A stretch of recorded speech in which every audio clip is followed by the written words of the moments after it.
शिवाची पूजा कशी करावी? बरं, शिवाची पूजा करताना आपण शिवमूर्तीची पूजा करतो का? शिवरूपाची पूजा करतो का? नाही. नेहमी शिवलिंगाची पूजा आपण करत असतो. आता प्रत्येकाच्या मनामध्ये या शिवलिंगाविषयीच्या वेगवेगळ्या भावना आहेत. खूप वेगवेगळ्या भावना आपण सांगत असतो की हे शिवलिंग काय आहे, शिवलिंग कसं आहे, कोण कसं तयार झालं, कोण कसं तयार झालं असं म्हणत असतो. एक दंतकथाही सांगितली जाते. म्हणजे मला तरी अजून कुठल्या पुराणात ही कथा आढळली नाही, पण ती कथा आहे म्हणून ती दंतकथा म्हणून सांगतोय. किती खरी किती खोटी मला माहीत नाही. जेव्हा दक्षाच्या यज्ञामध्ये पार्वतीचा अपमान, सतीचा अपमान झाला. पार्वती नव्हती, सतीचा अपमान झाला. शक्ती स्वरूपात देवी विद्यमान आहे आणि तिने सतीचं रूप घेतलेलं आहे. तेव्हा सतीच्या या अवमानाला सतीलाच राग आला आणि सतीने स्वतःला भस्मसात करून घेतलं. संपवलं सतीनं आपलं जीवन. आणि जेव्हा हे शिवाला कळलं तेव्हा दक्षाच्या यज्ञाचा विध्वंस केला आणि आपल्या पत्नीच्या देहाची जी अवस्था झाली असं सांगतात बरं का, शिवपुराणात पण ही कथा नाही आहे. तेव्हा स्वतःच्या देहाचा विस्फोट घडवून आणला आणि त्याचे वेगवेगळे तुकडे पृथ्वी तलावरती पडू लागले. तेव्हा भगवान शिवाचं खंडित झालेलं लिंग प्रचंड वेगाने पृथ्वीकडे येऊ लागलं. आता हे जर पृथ्वीवर पडलं तर हाहाकार माजेल आणि हे लिंग धारण करण्याची कोणाची क्षमता आहे? कोणाचीच नाही. मग देवी सतीला आव्हान केलं गेलं की देवी हे लिंग आपण धारण करावं, आपण घ्यावं. आणि देवी सती जमिनीवर बसल्या आणि त्यांनी त्या लिंगाला आपल्यात धारण करून घेतलं. सती म्हणजे शक्ती. आता या अशा नाजूक आणि गुप्त स्थितीचं जगात एकतर आपल्याकडं विद्वानांची संख्या कमी आहे का? विडंबन होईल.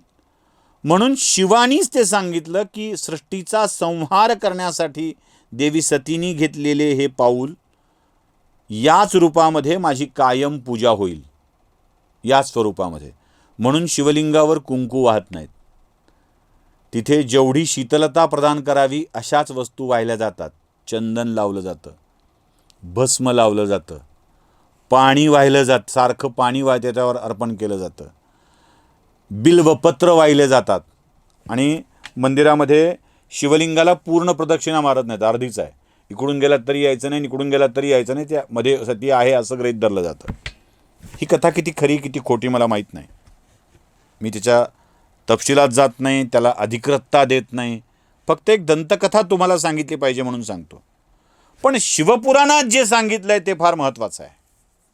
आपण या शिवकथेच्या प्रारंभाला एक श्लोक ऐकत आलेलो आहोत रोज, आणि तो म्हणजे नमो निष्कल रूपाय. शिव सकल आहे, रूपासहित आहे, आणि शिव निष्कल आहे, निराकार सुद्धा आहे. तो सकल आहे, तो निष्कल आहे, तो सगुण साकार पण आहे, निर्गुण निराकार पण आहे.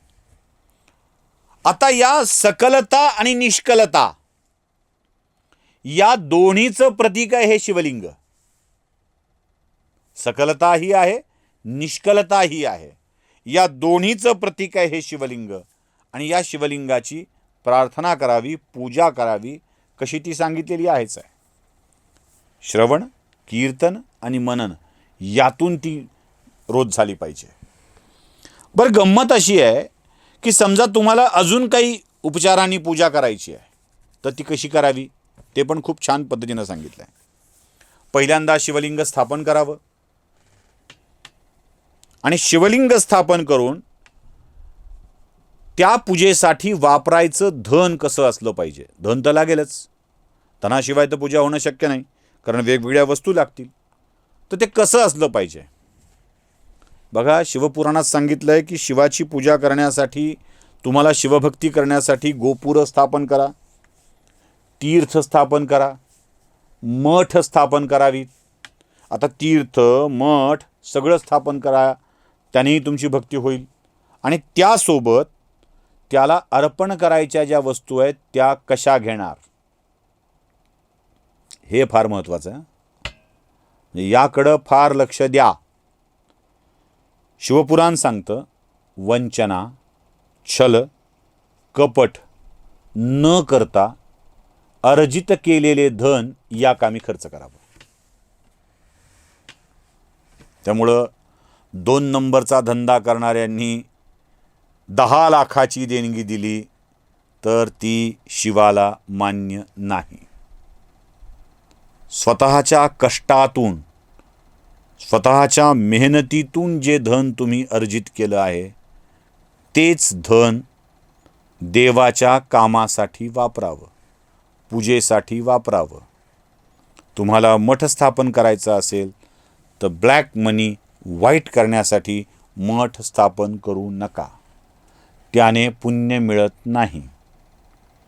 10 दिवसाची अतिभव्य शिवकथा घ्यायची असेल आणि महाराजांना दिलेली देणगी ही 50% कॅशमध्ये आणि 50% चेकनं किंवा डीडीनं दिली तर 50% निधी हा ब्लॅकवाला होतो आणि ब्लॅक निधीतून केलेली पूजा ही सार्थकी लागत नाही.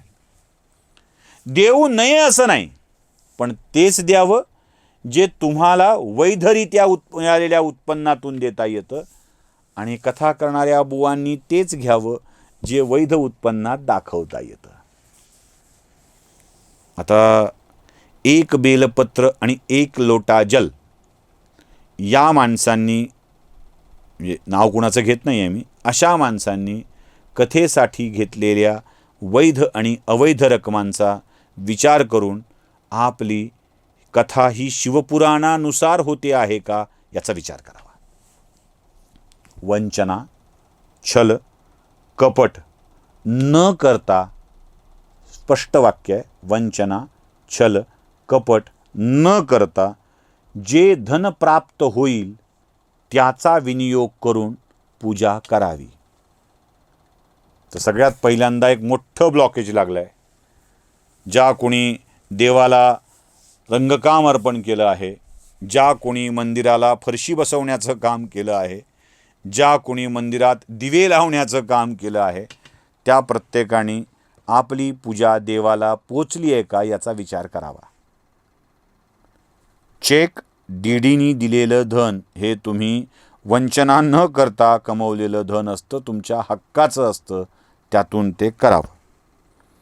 आणि पूजा करताना कसा करावं, यथाशक्ती जप करावा. वस्त्र, गंध, पुष्प, दीप, धूप अर्पण करावं.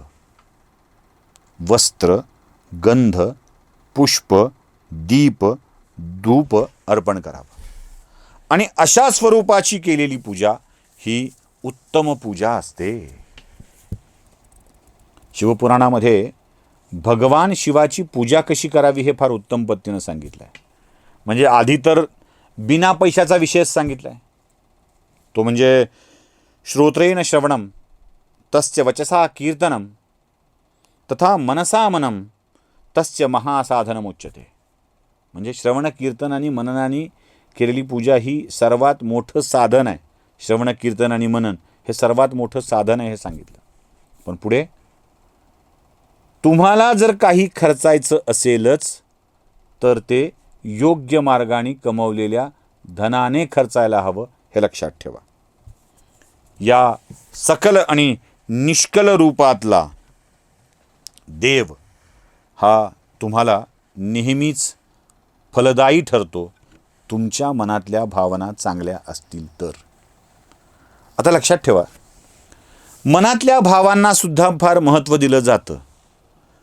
देवा माझं चांगलं कर असं म्हणून केलेली पूजा एक वेळ त्याला म्हणायची गरजच नसते. त्याला कळत नाही का? त्याला कळतंच की.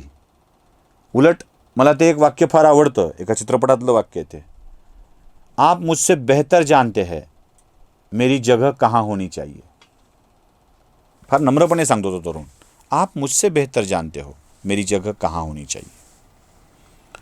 तसं त्याला माहीत आहे ना तुमची जागा काय आहे. आपली अडचण काय होते माहिती आहे? आपण आपली जागा चुकतो.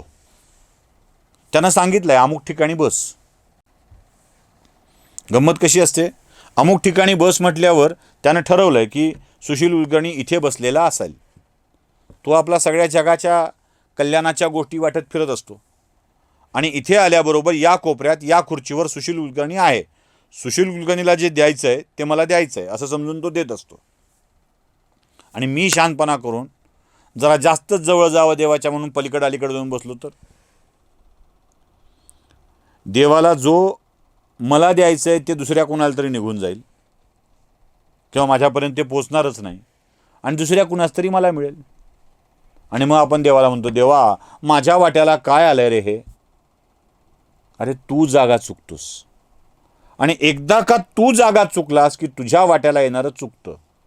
त्यामुळं देवाने जिथे तुम्हाला थांबायला सांगितले त्याला माहीत आहे, त्याला मागायची गरज नसते, त्याला मागूच नाही काही. तो आला की तुम्हाला सगळं मिळतं, त्याला काही मागायची गरज नाही. आणि समजा मागायची वेळ आलीच तर देवा माझं भलं कर हे मागायला पाहिजे, अमक्याचं वाटोळं कर म्हणायचं नसतं.